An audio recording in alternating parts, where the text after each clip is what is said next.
Office of Education, and I welcome you to this Future Ready Schools presentation on IT costs and what it means to use TCO and ROI to help you manage your budgets.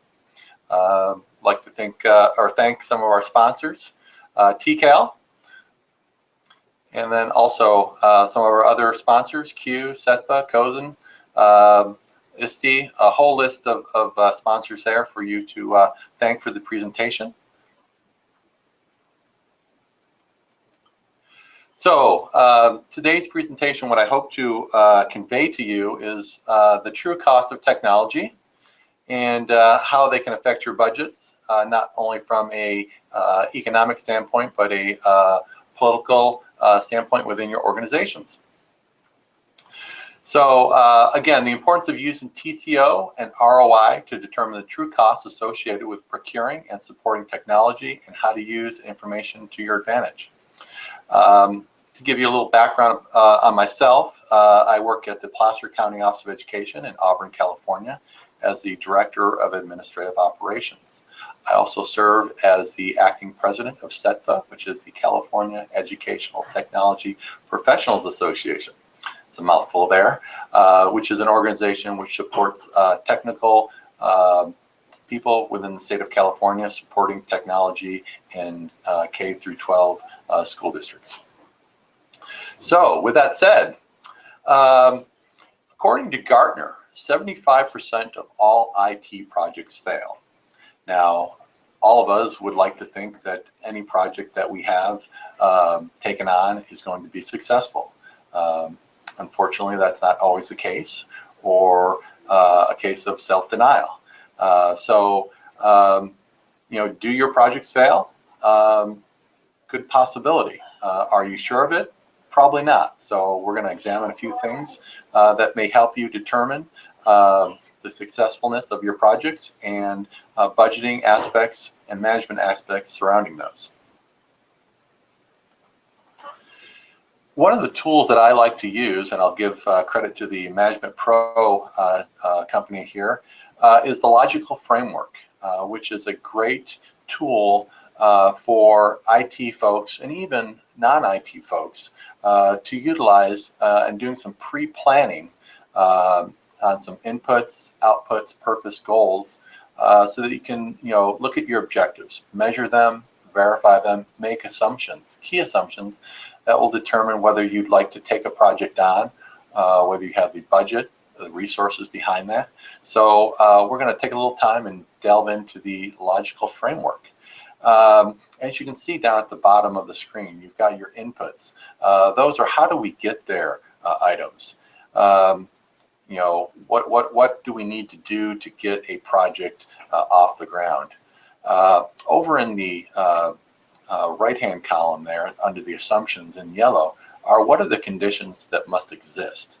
And these are some assumptions that we need to make ahead of time in order to determine whether we can have successful outcomes, what the purpose is, and what the goal, the end goal of the project is. So as we look a little deeper here, we look at the inputs, activities, resources, and responsibilities. Who's doing what, when, and where. The resource budget and schedule. The item that a lot of you IT managers and people responsible for IT are dealing with directly. And of course, the information sources to monitor and verify your inputs. And again, over in the left-hand column under assumptions, these are things that we need to take into consideration when building your timelines, your budget, and necessary resources for any project. And of course, as we move across the chart on the left-hand side, our inputs flow into our outcomes. Our outcomes flow into our purposes, and our purposes ultimately determine the big picture objectives and whether those were successful or not. With that said, the logical framework lends itself to some self-management and verification processes, the if, and then process. So going across from our inputs, and looking at the success measures, the verifications and assumptions. If those are all true, then they flow over into the outcomes and so forth up to the purpose, and from the purpose up to the goal. Kind of a self-checking mechanism for you to do some higher level strategic planning prior to pitching a project to your upper management or to other key stakeholders in your organization. Again, this is not a substitution for strategic planning. It's really a higher level tool to allow you to look at the resources and make some key assumptions and determine, do we have those things available to us, or what is it going to take to have those available to us to make this a successful project. Measuring success. According to Gartner, success is measured by setting cost, time, and quality before the project, then assessing whether the project was delivered. There are some different trains of thought around this measurement that Gartner provides, but it definitely lends itself to the logical framework in the fact that you have to do some pre-planning prior to implementing any project that you're looking to take on. Then, again, another train of thought on that is, but if only the measure of success against parameters set before the project begins, it's a wonder the failure rate isn't 100%. And that's why the logical framework tool is so crucial in my organization and my use, being able to do that pre-project planning and then look at it after the fact and see where you did have some failures or some setbacks, and try to gauge them as you're going along the project. So it's not just a one-time tool. The logical framework lends itself to being done and redone throughout the life cycle of the project. Ownership. Really, this is where a lot of projects do fail, is the either inability or negativity of IT management to really take ownership. And things that we don't often do properly in education surrounding IT is measuring our costs, not only our acquisition costs, but the total cost of ownership. We often ignore internal costs and take those for granted as far as developer resources or technical expertise in-house. And then we have a tendency to overemphasize time.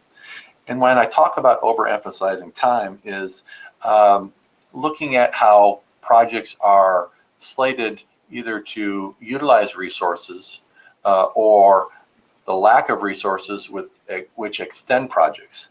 A prime example would be is if you're presented a project by a consultant in which they give you a timeline, and you say, well, no, we need it a month sooner.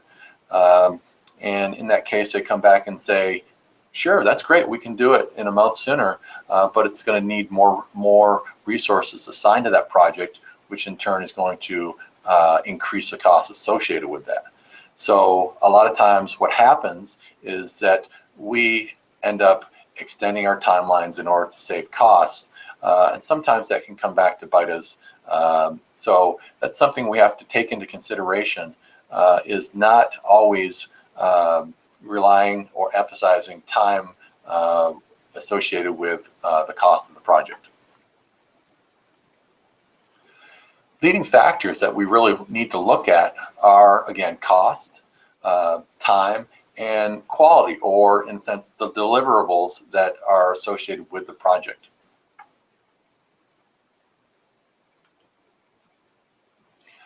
Costs. When you start a project or procurement of technology, do you really know what it costs? And this is where the relationship with your technical staff, your management staff, really comes into play. Being that a lot of times IT managers find themselves with limited resources, budgets, and so in order to get things done, sometimes we cut corners and present costs that aren't realistic associated with getting something done. Case in point would be a piece of equipment, a server or some kind of storage array. When presenting it to our business department for procurement, really all they're looking at is the acquisition costs. But as a technology manager, we need to be aware that somewhere estimated it's about 75 to 80% of total cost of ownership of any project or technologies after the fact.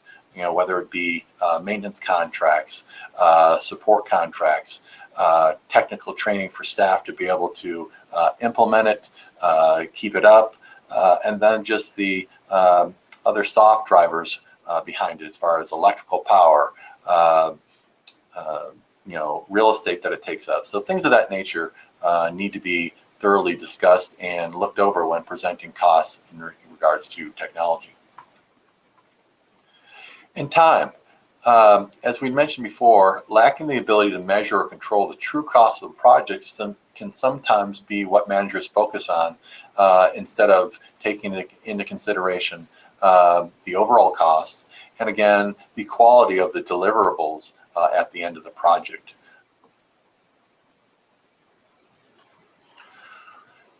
And as we talk about the quality should be defined by the deliverables, those features and functions a project or technology must deliver.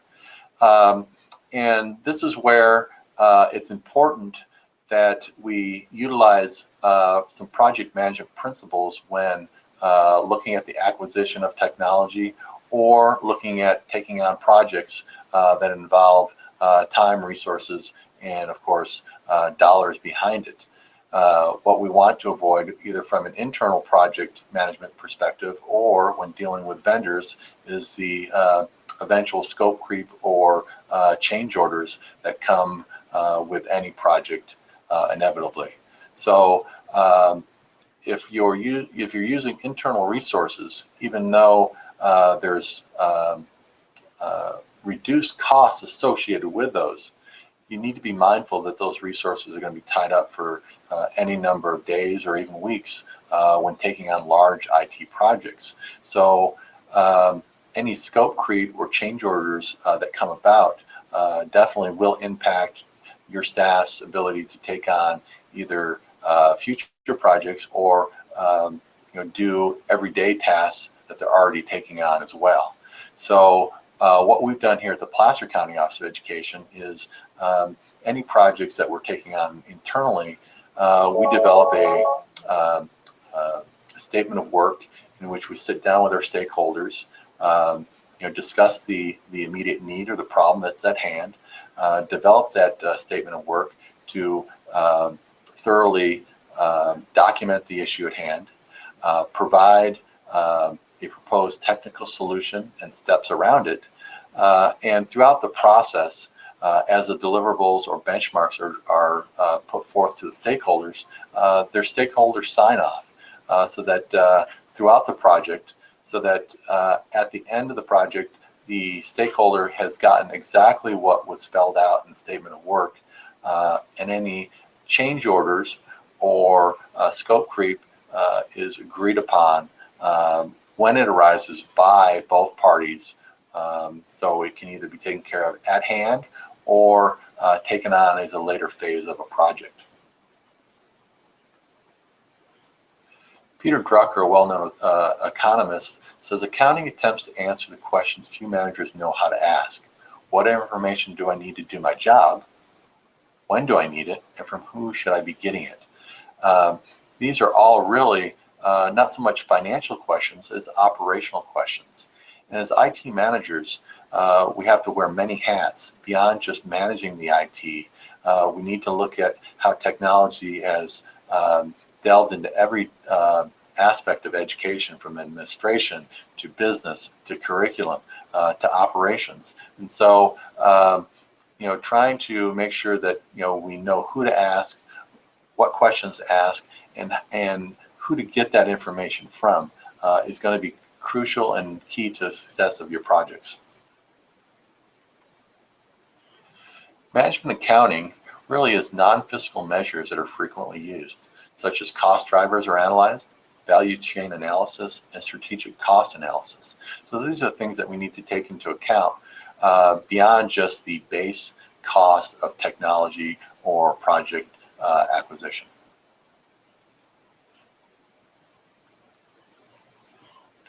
Cost drivers can be looked at as activity or units of work. Examples of that may be technician unboxes a computer, installs the OS on it, transports that computer to a user's location, and sets up the computer. The performance of these activities consumes resources that cost your organization money. So accounting for these activities and the consumerization of these resources is vital to providing an overall and thorough cost analysis of any project or acquisition of technology that you're looking to utilize.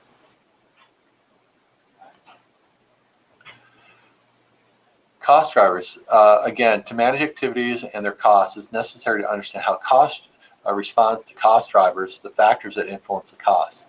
There are 3 types of cost drivers that it's crucial that as an IT manager that you understand. And this is really, key to the success of your projects, but it also gives you insight into your organization as a whole.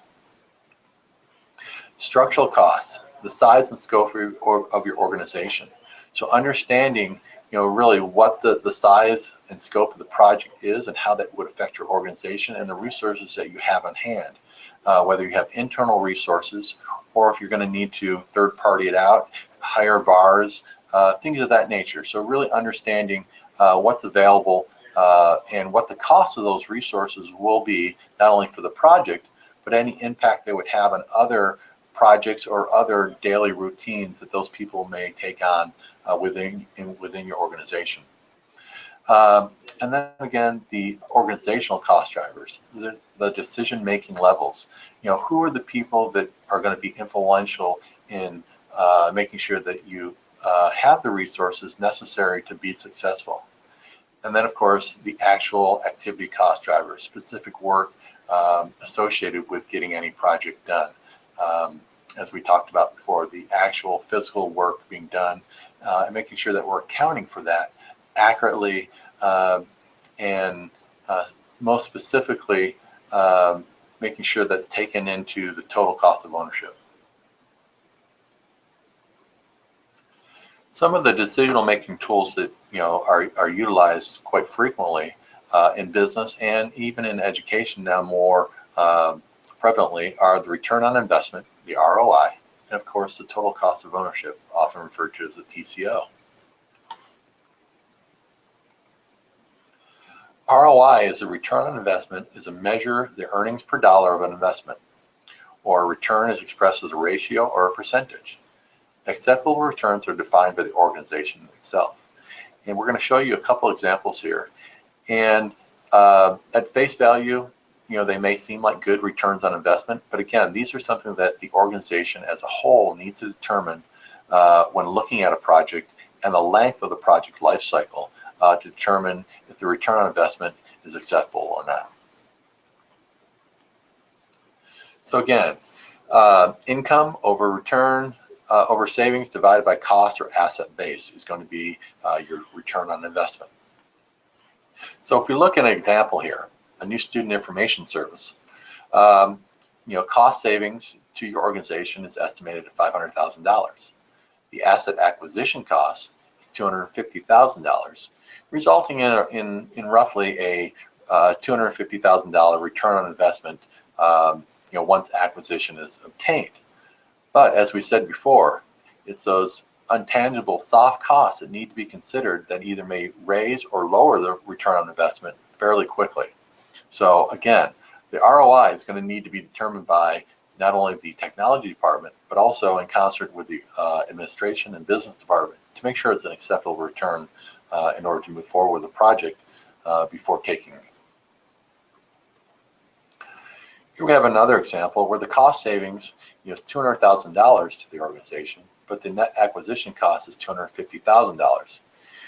Resulting in roughly a $50,000 negative return on investment after acquisition. But again, these numbers can be deceiving in the event that if there's soft costs, associated that could be lessened, if you're taking on new technologies that's going to lead to a reduction in staff supporting that student information service, or a more expedient process by newer technology that cuts down the number of hours it takes to run reports or to provide report cards.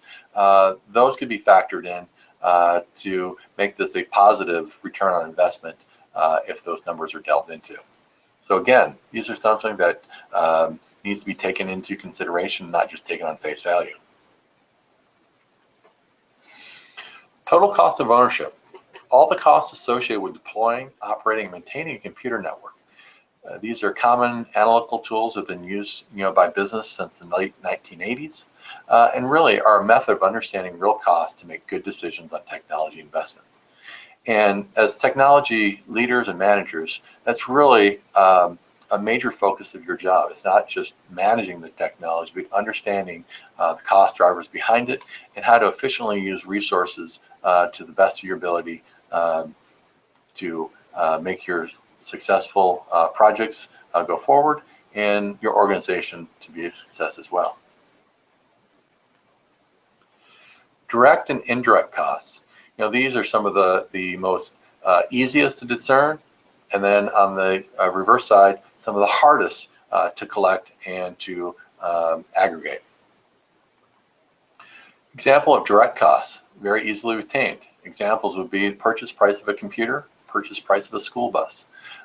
These are numbers that are readily available to you, but don't really tell the whole story when looking at acquisition. As we talked about, acquisition cost is usually your lowest part of your total cost of ownership over the life of, say, that computer or that school bus. Indirect costs, really your hardest numbers to determine, but really can go to helping either make or break a decision on whether to take on a technology project or what it's going to require for your organization long term to support a technology or project long after the completion of the initial implementation of the project. Examples will be how much time do you spend solving your own tech support problems, percentage of time the network is down, percentage of time computers are not available to users. These are costs that need to be looked at and derived, because if you're implementing some form of technology that requires you to take your network offline for even a day, extrapolating the costs of non-productivity of employees sitting around because they aren't able to access the network, for email, for student information services, for financial services. So those costs need to be taken into consideration when the project is being put together. Cost of a computer, things that we don't often realize, is the software associated going on with that. If you're upgrading, say, from Windows 7 to Windows 10, are you going to need to invest in the newest software in order to run it on that new OS? The maintenance and repairs of computers beyond the warranty life cycle. Increased utility costs that may come with if you're running, say, blade servers or higher end workstations that require more costs. And of course, the support costs associated with those devices. And then again, staff development, an area that's often overlooked as far as taking into account the costs associated with any new implementation. What it's going to take to get your staff up to speed on that new technology, as well as supporting the existing technology. And then another thing is replacement costs. What is the life cycle of that new technology that you've just implemented? Is it 1, 3, 5? So looking at that and seeing what the support cost is going to look like, once it does go out of warranty, if you're keeping that technology in place after the fact. An example would be a school bus. Again, we look at the costs, of acquiring the school bus, but then you have to take in, that you have to have a gasoline for it, the maintenance, the repairs, insurance, driver's salary, the cost of the debt, if you're financing that. So these are all things that need to be taken into consideration on any acquisition. So why track TCO? Well, TCO helps you evaluate your technology initiatives, provide management oversight, document direct and indirect costs, measure and improve technology initiatives, and plan efficiently for technology implementation. But most importantly, it allows you to articulate the business case for your technology investments. And it also reassures policymakers and board members that dollars are being wisely used and spent on technology that is going to be supported. It said, make what your customers want, convince them to buy it from you, and make sure they come back again. Now, this is widely known in business, but unfortunately, many don't think of education as a business. But the mindset from the technology perspective, and even from the business perspective, we're not there to make money, but we are putting out products and services. And so if we aren't providing top-notch supported products, your customers, our teachers, our students are going to look for alternatives to the solutions that are being provided to them. So I can't stress enough that whatever product that we're putting out there or services needs to be top-notch. And so looking at the total cost of ownership and return on investment of these products is important. Motivation. It said sales is the ultimate application of motivational practices. And I believe that it's true. And so part of the chief technology officer or technology manager's job is not only the support and implementation of products, but also motivating the business department and the administration to fund projects and future projects in the future. So it's important to sell your services, let people know what you're doing, when you're doing it, and how you're doing it. One of the things that we do here at the Placer County Office of Education to help us track some of those soft costs is we provide departments a breakdown, labor breakdown of service calls on a monthly basis, allowing them to see the number of calls that they've occurred, the costs associated with those services. So it puts a firm number around those services that often are taken for granted. And remember, everybody's a salesperson. Bosses sell employees on doing a good job to motivate them. Engineers sell technicians to implement their designs. Project managers sell their bosses to fund their projects, and that is crucial. And ultimately, in school districts and other LEAs, our customers are the parents and the students that we provide educational services to. And so we need to make sure that we're providing them with the latest and greatest services to the best of our ability. Here, I found this slide, and I thought it held true. It talked about bad habits in organizations. And really, when we look at trying to drive funding for resources, it is very highly competitive, whether we wish to admit it or not. Divisions or even departments within your LAA are competing for the same resources. And so it's imperative that you're selling your services, providing top-notch quality service, and letting people know about it, and collaborating with other departments, so it doesn't become a battle for resources, but more a collaboration on resources, to make sure that we're working towards a common goal and meeting the company's strategic and business initiatives. Economics of trust, and really this holds true to what we're talking about as far as the services and the quality of services that you're delivering. Jack Welch, the CEO of General Electric, says, if you're not fast, you're dead. And I really believe this because it holds true into what Stephen Covey was talking about in The Speed of Trust. If trust is down, speed is down, and costs go up. And if we look at the inverse, if trust is up, speed is up, costs are down. And that's imperative to ensuring that we're getting the most out of the resources and sometimes limited resources and budgets that were supplied in education. Making the most of those, making sure that we're taking on projects that we can complete and provide quality deliverables and services. That is all that I have for today. I hope there was some useful information. Encourage you to take the survey here at the end of the presentation. And if you have any feedback or questions, feel free to reach out to me. Again, this is Peter Skibitzki at the Placer County Office of Education, and I thank you for your time and your consideration of this presentation today.